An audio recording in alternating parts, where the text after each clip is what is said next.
అందరికీ హాయ్ అండి. ఆగ్రా, మధుర కంప్లీట్ చేసుకొని దేశ రాజధాని ఢిల్లీ బయలుదేరాము. మధ్య మధ్యలో ప్లేసెస్ చూస్తూ ఆ నోయిడా నుంచి ఢిల్లీకి వెళ్తున్నాము. ఎక్కడ చూసినా చెట్లేనండి. ఎన్ని చెట్లు ఉన్నాయంటే అసలు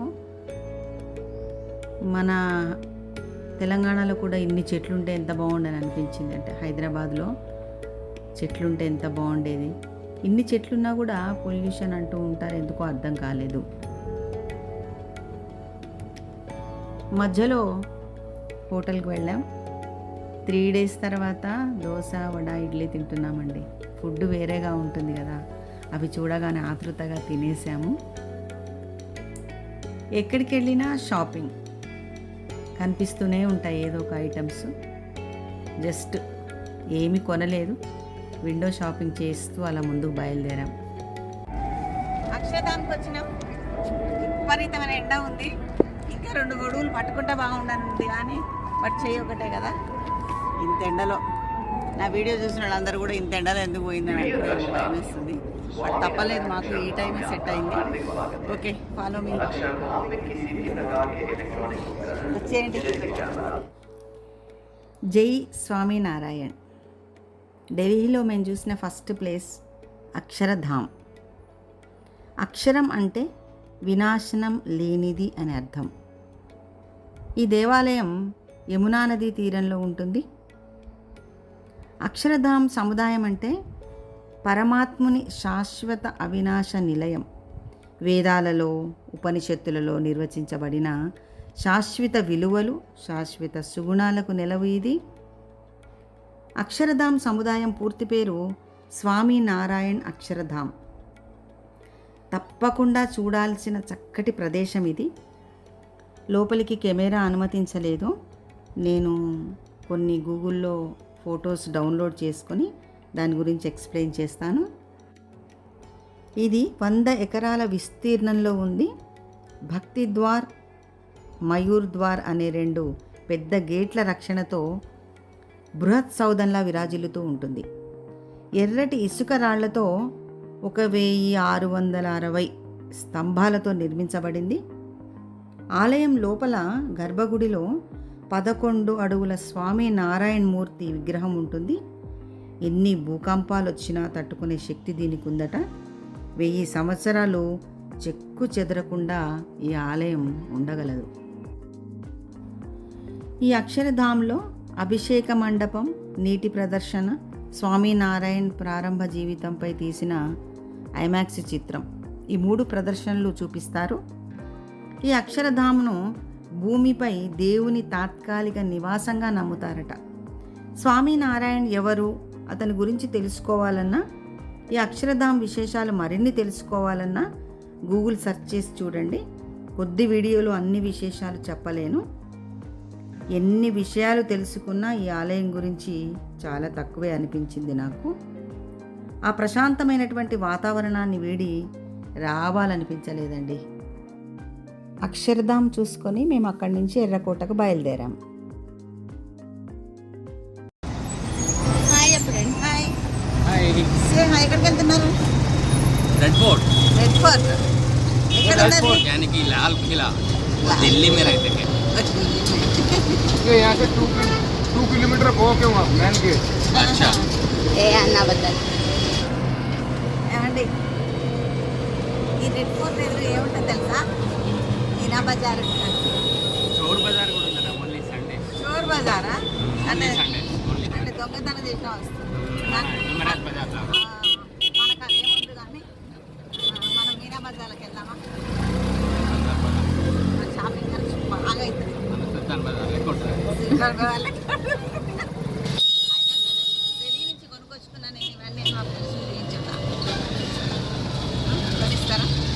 ప్లీజ్ ప్లీజ్, ఊరికనే అంటున్నా, పాప బస్సు.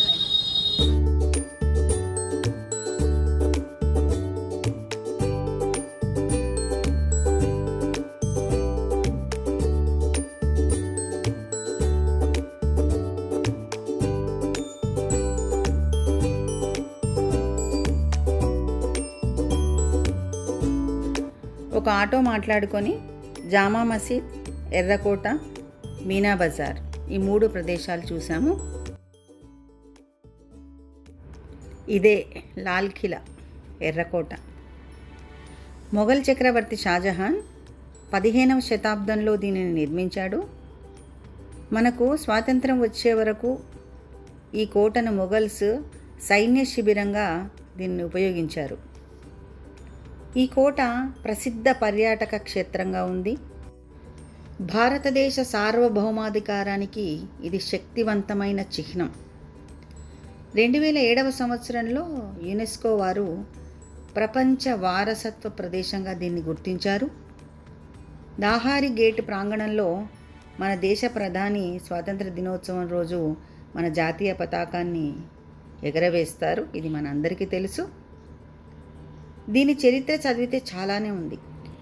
ప్రస్తుతం మొఘల్ చరిత్రను వివరించే ఒక ధ్వని, కాంతి ప్రదర్శన సాయంత్రం జరుగుతుంది.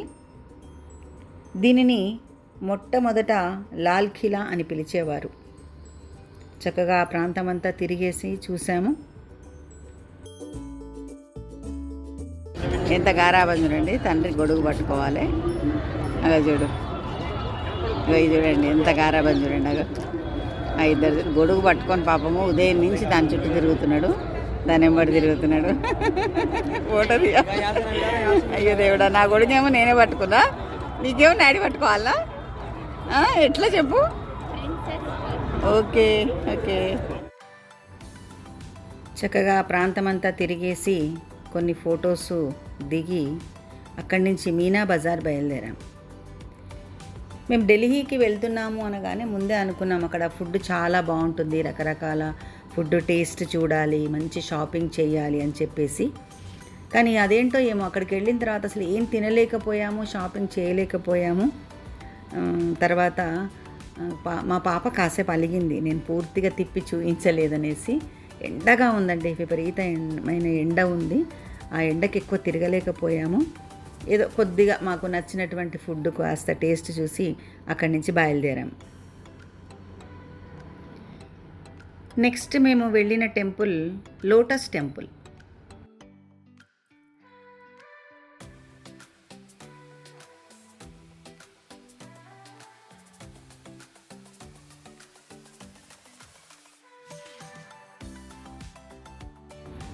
ఢిల్లీలోని కమలం ఆకారంలో ఉన్న మందిరం. ఇది బహాయి ఆరాధనా గృహం. బహాయి మతం యొక్క ఆరాధన గృహంగా దీన్ని చూస్తారు. డిసెంబరు 1986లో దీన్ని ప్రారంభించారట. అన్ని మతాల, జాతుల ప్రజల యొక్క ఐక్యతను ప్రోత్సహించటం ఈ లోటస్ టెంపుల్ యొక్క లక్ష్యం. పుష్పం ఆకారంలో ఉండి ఢిల్లీలో ప్రధాన ఆకర్షణగా ప్రసిద్ధి పొందింది. అంతేకాదు అనేక నిర్మాణ అవార్డులు కూడా గెలుచుకుంది. ఈ టెంపుల్ యొక్క వాస్తుశిల్పి ఇరానియన్ ఫరీబోర్జ్ సాహ్బా. లోపట విశాలమైన గది అది. పూజించటానికి దేవుళ్ళు కానీ చిత్రపటాలు కానీ ఏమీ లేవు. అన్ని కుర్చీలు వేసి ఉంచారు.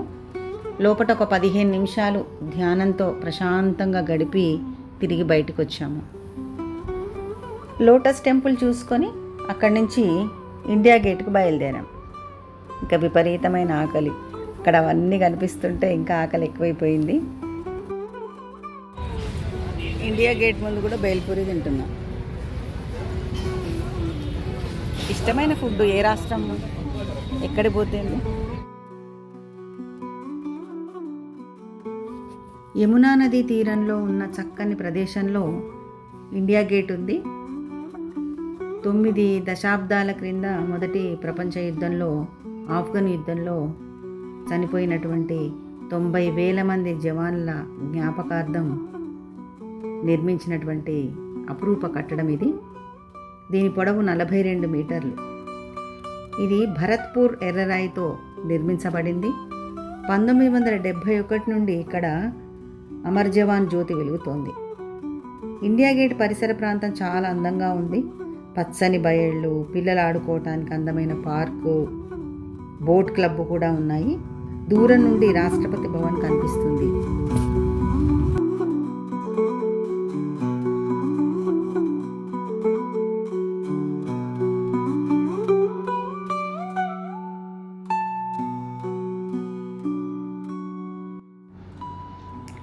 ఇక్కడితో మా ఢిల్లీ ట్రిప్ ముగిసింది. అక్కడి నుంచి మేము మనాలి బయలుదేరాం. యాక్చువల్గా కాశ్మీర్ ట్రిప్ క్యాన్సిల్ అవ్వగానే చాలా ఫీల్ అయిపోయాము. ప్లస్ అక్కడ సంఘటన కొద్దిగా మమ్మల్ని చాలా బాధ పెట్టింది. సరే అని చెప్పేసి షిమ్లా మనాలి వెళ్దామని చెప్పేసి ప్లాన్ వేసుకున్నాము. ఫస్ట్ ప్లానే అది అసలు. యాక్చువల్గా మా హస్బెండ్ అన్నారు, అంత దూరం వెళ్తున్నాం కదా, ఇంకా కాశ్మీర్ వెళ్దాం ఏంటి, ఈ ట్రిప్ ఎప్పుడైనా వెళ్ళొచ్చు అనేసరికి సరే అని చెప్పేసి కాశ్మీర్ బుక్ చేసుకున్నాము. బట్ అది క్యాన్సిల్ అయిపోవడం వల్ల ఇప్పుడు మనాలి దాన్ని ప్రోగ్రామ్ని మేము షిఫ్ట్ చేసుకున్నాము. ఇది 7 days ప్యాకేజీ అండి మాకు. ఈ 7 days ప్యాకేజీలో మాకు 6 nights అట్లా మాకు మొత్తం కంప్లీట్గా వాళ్ళదే బాధ్యత ఈ 7 daysని తిప్పడం అనేది. మాకు ఢిల్లీ నుంచి ఓల్వో బస్ బుక్ చేశారు. అక్కడి నుంచి మేము ఆ బస్సులో మనాలిలో దిగిన తర్వాత ప్యాకేజీ 7 days చాలా అంటే చాలా ఎంజాయ్ చేశామండి. అసలు మరో ప్రపంచం. ఇంకా ఇక్కడి నుంచి కూడా మీరు ఒక్క వీడియో కూడా మిస్ అవ్వకండి. అసలు ఎంత బాగుంటుందంటే అసలు ప్రదేశము. ఇలా మేము మనాలిలో మార్నింగ్ రీచ్ అయ్యాము. ఇలా కళ్ళు తెరవగానే మాకు కనిపించినటువంటి ఆ సెలయేర్లు కానివ్వండి, ఆ దేవదారు వృక్షాలు కానివ్వండి, ఆ ప్లేసెస్ అయితే ఆ ప్రకృతి సృష్టించినటువంటి ఆ బ్రహ్మకు ఒక్కసారి నమస్కరించుకొని అసలు ఎంత హ్యాపీగా జర్నీ చేశామంటే మీరెవ్వరూ కూడా మిస్ కాకుండా చూడండి. నెక్స్ట్ మనాలి వీడియోతో మీ ముందుకు వస్తాను. నాకు బస్సు అయితే భలే నచ్చింది. మనాలికి వెళ్తున్నాం. బస్సు ఎట్లుంటుందో ఏమో అని చెప్పేసి దగ్గర ఫీల్ అయిపోయాను. వెనక ఒక అతను ఆవలిస్తున్నాను. మనం తెలుగు మాట్లాడుతున్నాం కదా, ఎవరికి ఏం అర్థం కావట్లేదు. ఇష్టం ఉన్నట్టు తిట్టుకోవచ్చు, ఇష్టం ఉన్నట్టు మన భాషలో మనం ఏదైనా చేయొచ్చు. అయితే బస్సు చాలా బాగుంది. చూపిస్తుంది పుష్ బ్యాక్ సీట్లు మంచిగా రగ్గిచ్చిండు. ఏదైతే మంచుకోండి అప్పుడు ఇక మళ్ళీ కొంచెం చేంజ్ చేసుకొని ఇటు వెళ్తున్నాం. మొత్తానికైతే మంచుకోండదు. ఎందుకంటే మేము స్వెటర్లు కొనుక్కున్నామే. ఇప్పుడు స్వెటర్ వేసుకోవాలి. నేను ఎక్కడ పోయి స్వెటర్ వేసుకోవాలి? నేను స్వెటర్ వేసుకొని ఒక ఫోటో దిగేదాకా ఇంటికి రానని చెప్పిన మా వాళ్ళకి. మా పాప ఇటు బుక్ చేసింది. ఓకే, నేను రేపు మనాలి చూపిస్తామే అందరికి.